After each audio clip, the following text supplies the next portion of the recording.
Good. How are you, Carlos? I'm good, thank you. Good. Once again, I'm Melanie from LatinoScoop.com. We're located in Chicago, providing Latino entertainment to all the top Latino markets across the country. And we just want to say thank you for taking the time out to speak to us today. Yeah, I follow you guys. Oh, awesome. Awesome. So we do have a lot of questions. We have some fans, want to ask some questions as well. But first off, let's talk about Fluffy Breaks Even. How did you get involved in it, and how was it working, with Gabriel and the rest of his crew on the upcoming show? Well, Gabriel, first of all, I'm a fan, and second, I'm a friend. So all he has to do is pick up the phone and tell me, "Hey, buddy, I got an idea, and I'm going to be there." He's one of the greatest people to work with and for. Just because of him, just because of his aura and great personality. So I love him dearly. I got a call from production, and I said, absolutely, I'm on board. Just name the time and place. I worked with him. That's awesome. Cristela. Oh, Yeah, yes, yes. um, we did Cristela together and established a really close friendship. He babysat my Awesome. car and motorcycle in LA for about a year. Yeah, we all miss Priscilla. We that was a fan Yeah, favorite for sure. So what can we yeah, expect that to was a lot of see? I fun. mean, you can give us a little sneak preview of what fans can look forward to seeing on your appearance on Fluffy Breaks Even. Well, the cool thing about this show is that it's so real, and Mhm. you just basically you come to Miami and I'll give you a gastronomic tour. No problem whatsoever. Very very excited to do this because I have a massive passion for food, as well as he does. So Yeah. I'll take him, through all the good. We ate so much. I don't think I've ever eaten so much in my entire life. Um, That's we did awesome breakfast, though. lunch. We recorded breakfast, lunch, and dinner before lunch, That's and then so of cool. course, and all the great desserts. Oh yeah. Yeah, I So actually just came back from that Miami, said, so I had a I great time definitely and some drinks. We were having yeah. mojitos, at 11 o'clock in the morning. Mojitos in Miami are See completely that? different than any mojito you can ever get anywhere else.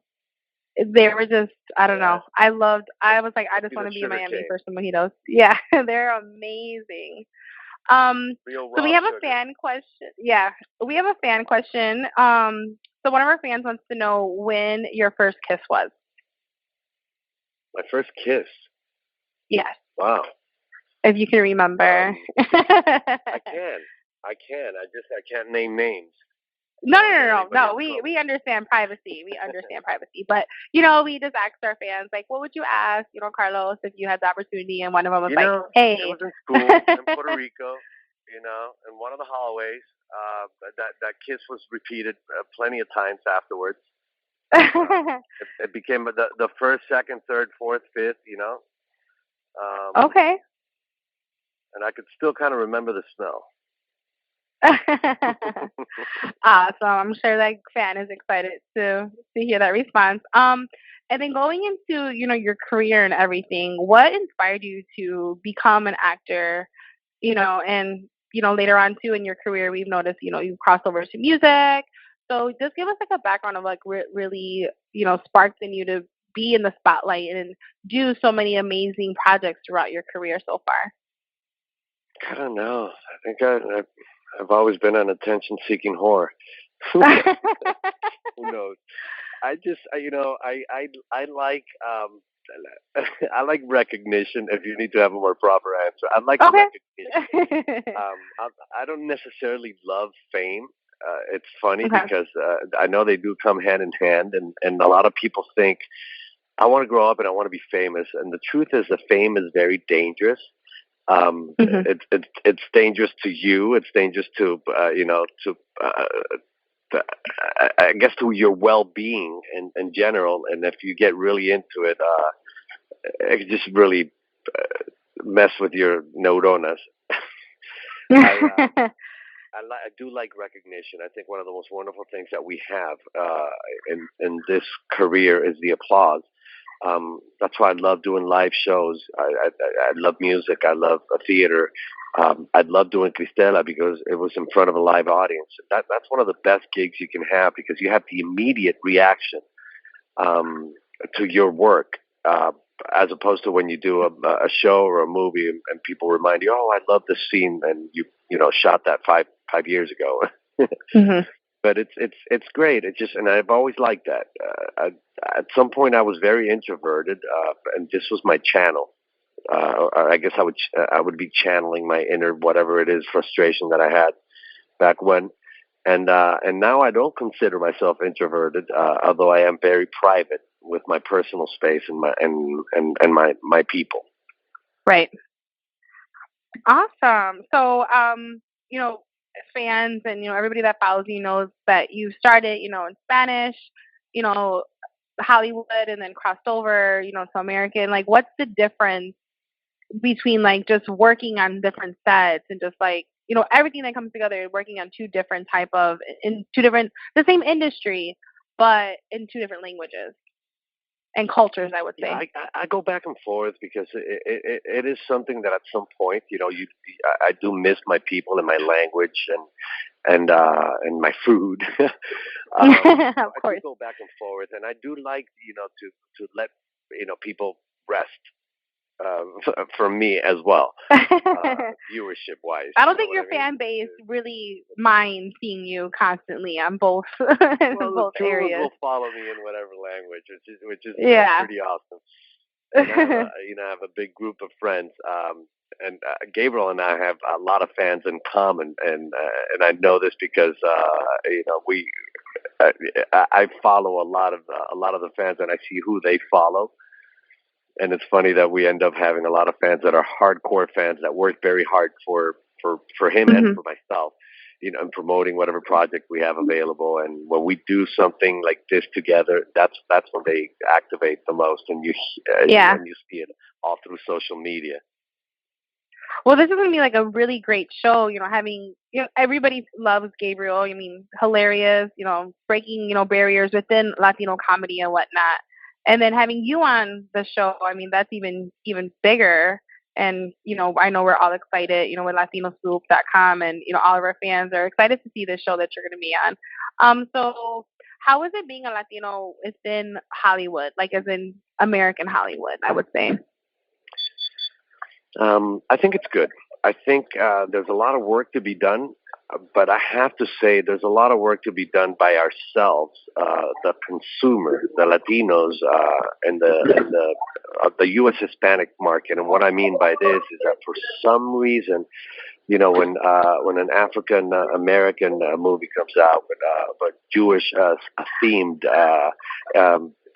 Asian even, or I can go as far as a gay and lesbian theme, they seem to have more of a community than Latinos do. Mhm. And this is hard that I'm actually saying this, but I believe this is the truth. I don't think we do it on purpose. I think it's just that what's funny in Mexico is not funny in Puerto Rico, it's just that we're not just one Right. culture. We're so many different cultures, but we fall under the Latino wing. You know what I mean?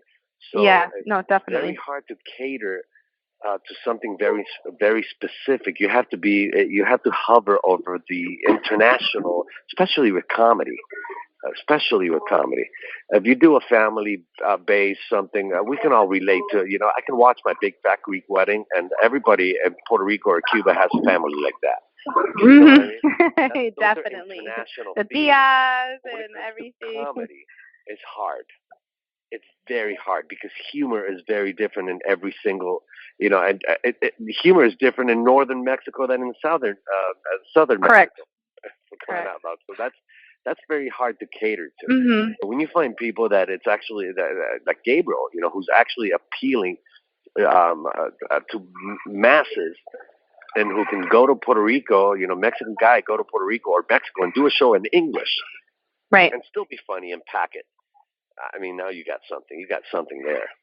Yeah, Very, he's very definitely special. breakthrough. He's broken through a lot of barriers, and with his career, and like I said, like we're excited that we get to see him bring to life, other people on his show, and we're like, oh, Carlos Ponce is going to be on Fluffy Breaks Even. Let's see what that dynamic duo is going to do, on that I think show. it'll be fun. I can't. We had so much fun that it has to be fun. I haven't seen Yeah. it. but it has to be fun because we had a great time, and that reflects. I'm sure that we're just gonna have a blast. Well, it's such a real show. He definitely you can see his character along with, everybody else's gang that he, goes around with, like, they're just real, and everybody Yeah, that they this put is on the entourage show, it's for real, and not a bunch of yeah. actors. It's entourage. No, definitely funny. Are there any new projects that we should be looking forward to seeing you in soon besides Fluffy Breaks Even? Yeah, well, I got two or three little things. I'm on season 4 of Devious Maids. That should I believe it's June on Lifetime, and then I'm doing a romantic comedy in Spanish for Telemundo called Silvana Sin Lana. And it's Fun. very funny, very very funny. And I'm not sure. I've been working on that for about a month. I'm not sure when they're going to air, but I believe it's also July, maybe towards the end of Okay, July. awesome. Ice Age Yeah, I mean, 5 also. Ice Age 5. I play a little. I think Fluffy might be in that too. I'm not sure. cool. You guys are just inseparable I at know this I am. point. I think he's on Ferdinand and Bull or something. I'm not really sure, but another friend that we have in common. Exciting. That's so cool. That's so cool. Just one more question. What advice do you give to, our fans and our followers, about the industry, like the inspiring actors and comedians and everything? What would you give them advice on Okay, making their I'll give breakthrough us two in? advices because my ADD didn't let me finish what I started saying about our community, and the point is that we Oh, need sorry. to Yeah, yeah. Go um, ahead. go. If there's a Latino-based show, we need to watch it. Movie, we need to go see it. We can't look at it and say, "Oh, let's not judge it. Let's go watch it," and let's show our massive buying power because we are the largest consumer of the United States, but trillion plus last year alone. So if we were to show that massive buying power that we have, things are drastically going to change in Hollywood and our representation on television. We are, we go to 25% of moviegoers are Latinos, and we're represented less than 4% in movies. That's one thing that is very important. So we need to go and watch us.